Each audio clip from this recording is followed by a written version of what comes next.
Senate Bill 2068. Imagine this. Imagine you fill out a property tax exemption form for your home, and somewhere in that paperwork your child's name, age, or home address ends up listed.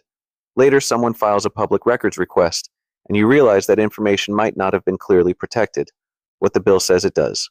Senate Bill 2068 is meant to keep certain personal information about a child confidential when that information is included in a property tax exemption application.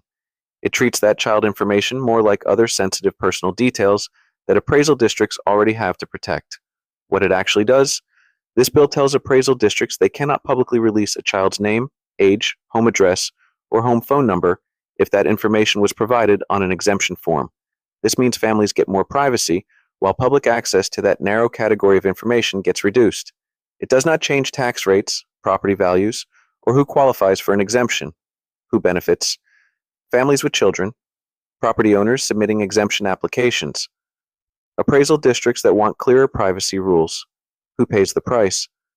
Public records, requesters who want full access to exemption application details.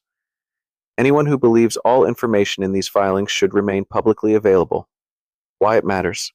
This is a small privacy bill, but it still affects how government records are handled. For most Texans, the biggest takeaway is simple. If your child's information ends up on one of these forms, it should not be easy for that information to end up in the wrong hands. In everyday life, that means a little more protection for families and a little more responsibility for appraisal districts to handle records carefully. Bottom line, Senate Bill 2068 closes a privacy gap by shielding children's personal information on property tax exemption forms without changing the tax system itself.